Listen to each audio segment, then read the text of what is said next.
What's up, everybody? I know it's been a while and I haven't posted for some time now, but just know I'll be starting to post regularly from now on, more so get into the rhythm of whole content creation thing again. But anyways, I've noticed that, a lot of other YouTubers have been doing this whole roadmap thing and just commenting on it. And I was curious, why not I give it a shot and see whether or not people like the way I do it. The two things I'll be reviewing, of course, will be the newest additions to the roadmap, or the newest updated ones, which will be Omni Cells and the repeater refresh. I'm quite excited to do this, honestly, because I love ranting about this game as well as, a lot of other things I know. But anyways, guys, I do hope you enjoy, and let's get into it. Omni Cells. Now, after reading this the first time, I was a bit baffled. I didn't exactly understand what they were going for until I read it more and more and more and came to understand that it was mainly just a replacement for lantern taps for now. So essentially, let's start reading it. We want to add more depth to Dauntless's combat system. At this time, we're exploring the idea of subclasses as a way to shake up the current meta. These classes would allow for every Slayer to have additional options in the heat of battle that would define the role in combat. The goal is to have more differentiation between player builds. Subclasses are still early in development and will have more information soon. Subclasses is a temporary name and will likely change in the future. Okay, interesting. Here comes the update. We've officially given subclasses a name. Omni Cells. Interesting. Omni Cells will change the current Lantern and Cell formula. Right now, we have 4 Omni Cells that fit into a new unique slot in a player's loadout. Each one of these cells provides an exciting player fantasy by granting a signature passive buff alongside a unique tap ability. Okay. These new active tap abilities will replace the current Lantern tap abilities. We're currently rebalancing cells and lanterns around this change, so expect many balance adjustments. For starters, all lantern hold abilities will be much stronger. Interesting. To be completely honest, having lantern hold abilities be much stronger sounds quite enticing. Stronger Pangar holds, or maybe a more likely chance to shock proc with Drastics hold seems pretty nice to me. But at the same time, it's going to be weird getting used to the whole new lantern taps that kind of act like legendary abilities, and you'll see what I mean because I already read this. Having passive abilities, interesting, right? We'll be able to conduct how we play and define our role more, I guess. I just hope they're able to flesh it out a lot more than just passive abilities and tap abilities, because having roles in Dauntless is pretty hard. I thought they were going to go more of the Trinity in MMORPGs where they had tank, healer, DPS. However, I thought more about that and didn't exactly know how that would work unless they implemented some kind of aggro system with the behemoths where the tank could just taunt them into fighting them, while the other guys just hammered on the behemoth. But that in itself wouldn't really make much sense. I was curious to see what they would do with this because it's not entirely orthodox. A lot of other games have not been able to flesh out something else other than like the MMORPG Trinity and make it work well. But keep in mind Dauntless, yeah. Dauntless has its own niche in the whole gaming market, so it's a completely different game from others. It's trying to cement itself as something completely different, so I want to give it the benefit of the doubt. Let's review over these 4 Omnicell classes. Discipline, which is essentially just taken from the trial cell that we all know and love, is for players who want a high risk, high reward playstyle. The passive is limited health and reduced healing. Active tap is a parrying punch that adds stacks of increased crit damage. A parrying punch sounds like anybody who would like to play Discipline will essentially get some sort of avenging overdrive with your fist.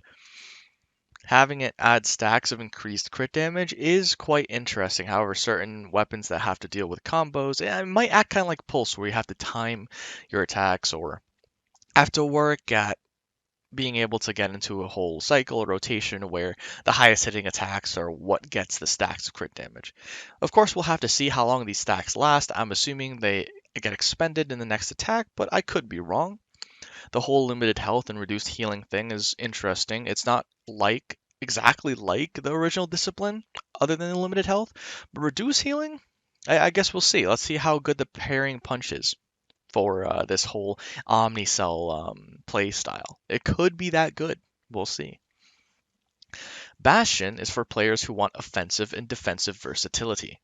Passive. Increases all shields received. Replaces some health with a regenerating shield. Active tap is a leaping slam attack that spends your shields for damage. Interesting. The offensive slash defensive versatility depends entirely on the regenerating shield. Entirely.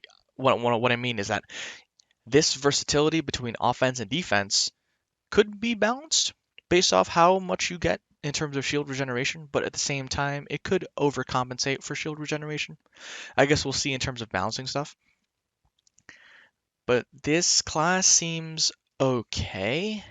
I assume the leaping slam attack that we're all going to be seeing will be similar to that of the Torgadoro legendary ability, except this one expends all your defense for one big boy smash. I'm not entirely sure how viable that will be from a competitive standpoint. However, it could be really fun to do. I mean, of course, Trials right now is extremely long compared to before for most players, so using something like Bastion will require insanely fast shield regeneration in order for it to be viable. Of course, I'm assuming the leaping slam attack is like Torgadoro. I might be completely wrong. It could be a lot faster to proc or to execute, which could lead to a lot more spamminess, which could lead, therefore, to more viability. But at the same time, it's not exactly the most meta-looking thing at the moment. Now, next to Iceborn, or next to Bastion is Iceborn. Iceborn is for players who want to be indestructible. Passive, increases health, reduces damage, and adds lifesteal. Active tap is thrown ice lance projectile that damages and provides invulnerability. That is something we are not used to in terms of the concept of Iceborn. I guess we all know and we've all loved using Iceborn at some point in our Dauntless playthroughs. And we've come to understand how amazing it is in terms of lifesteal, and that's what the passive is. But to add a tap that provides invulnerability like the purple orb from Cascade and have a projectile do it as well is I'm not sure whether or not that promotes aggressive gameplay. It definitely doesn't from the looks of it. I mean, any person can play this and just depends on how long the invulnerability window is, but they could play extremely passive. I'm curious though, because if you can spam that projectile, invulnerability can essentially act as your own personal purple orb whenever you need it.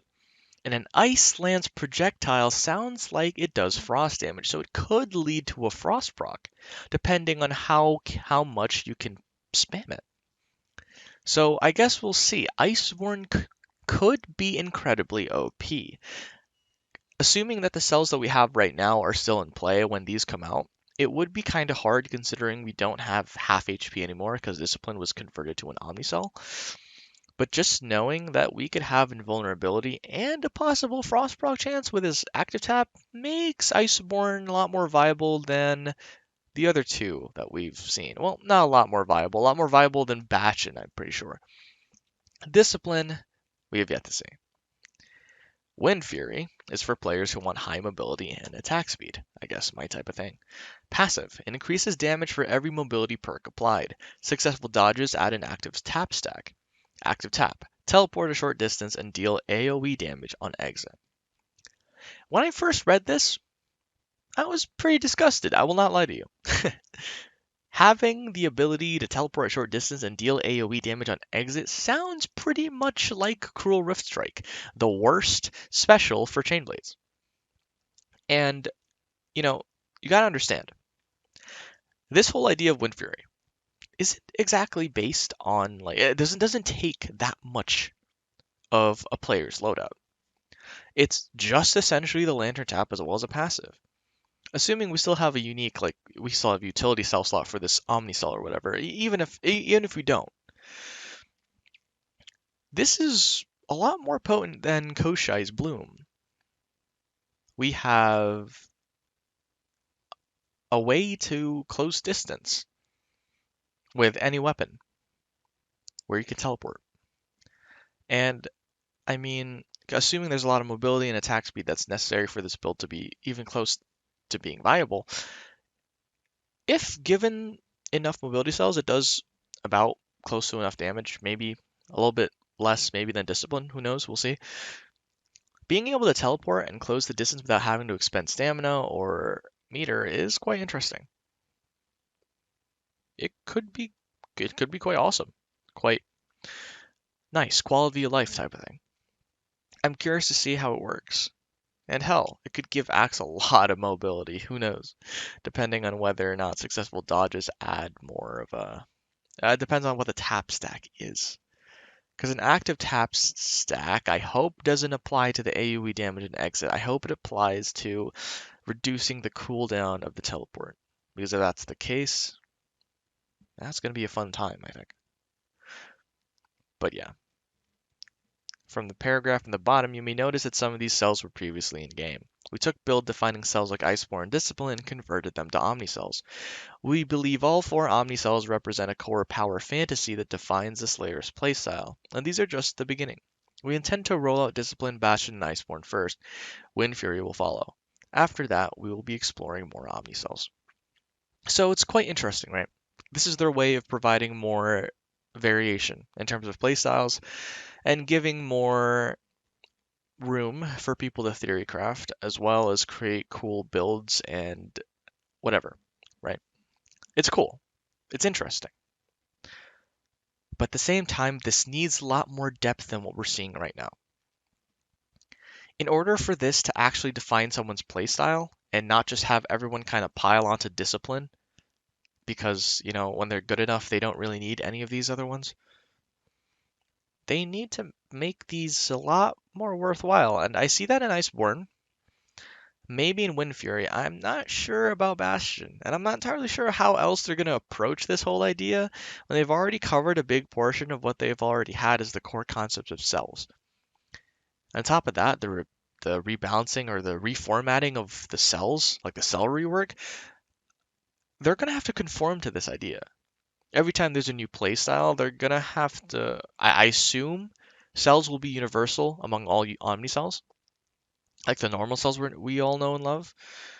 But if they come to a point where they need to restrict each cell for certain playstyles, it's gonna get, a lot more theorycraft opportunities, but a lot of different Omni cells will just not be used. And it's gonna lead to the same problem that we have right now. It could lead to a lot more theorycraft variation, which I do appreciate because theory crafting is one of the things that I absolutely adore in Dauntless. It's so fun, especially in Trials. But yeah, I'm not entirely convinced that this is the true solution.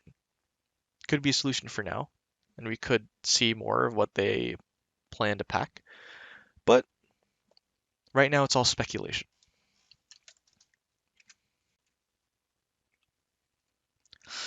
Other than that, we could also look at the whole repeater refresh, because they said they were going to add that as the next weapon to be refreshed. So, like we did with Warpike, we want to return to a couple of weapons and increase their viability. This means making some of our classic weapons more engaging and breathing new life into their mechanics. We'll let you know which ones we've selected in the near future. Update. We're reloading repeaters. Our goal with this refresh is to breathe new life into Dauntless's one true range weapon. Here's how we intend to do that. Demodularize. We're changing how repeaters are crafted. Interesting. Soon they'll be assembled like every other weapon in the game. This is to streamline the process so it's easier to understand. This also means the full range of unique weapon effects will be available to repeaters players. Gameplay improvements. We want to diversify the shooting experience by increasing variety. This means making sure each mod, grip, and chamber is distinct and valuable. Thank frick. Camera improvements. We're reworking our camera system to allow greater control over distance and FOV while in aiming mode. Beautiful. We want players to find a control scheme that works for them regardless of their preferences. Now that is very, very good. I'm very excited for the repeaters rework or refresh or however you like to call it. Demodularizing repeaters is interesting. I mean, for me, when I came into it, it was easy to understand. There were prisms, there were barrels and whatnot. It wasn't that big of a deal, but making it easier to understand for newer players, like probably the younger generation, is, yeah, I see it. Pretty good, sure. But the big ones come from the gameplay improvements and camera improvements. Imagine gameplay improvements, right? Diversify the shooting experience by what? Increasing variety in terms of how you shoot with each mod grip and chamber.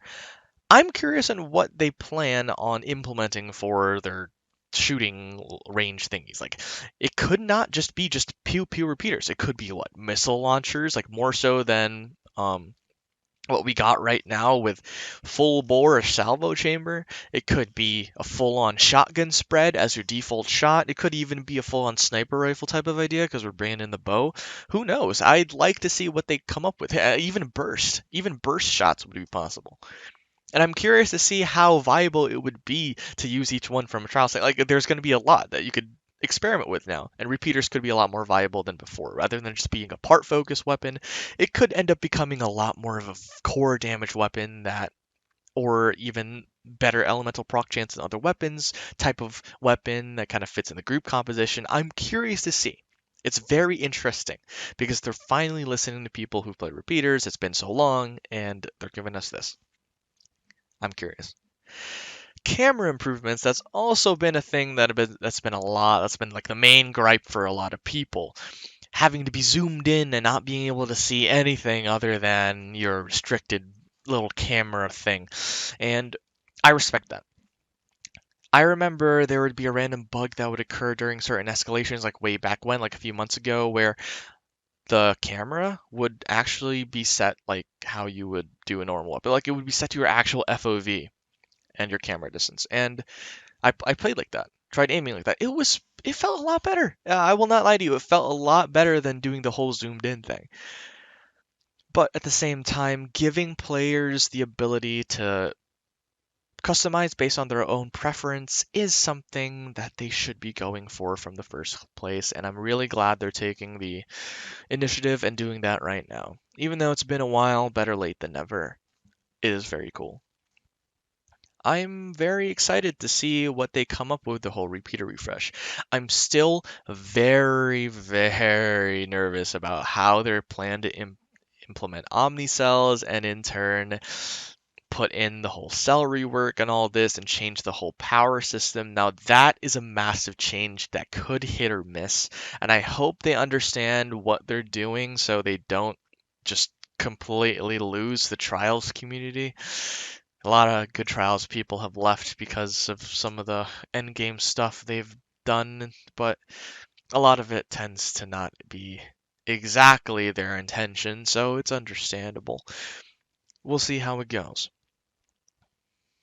But yeah, this is essentially my review over the two new roadmap additions, and I hope you liked this video. I will talk to you guys in the next one. Bye bye.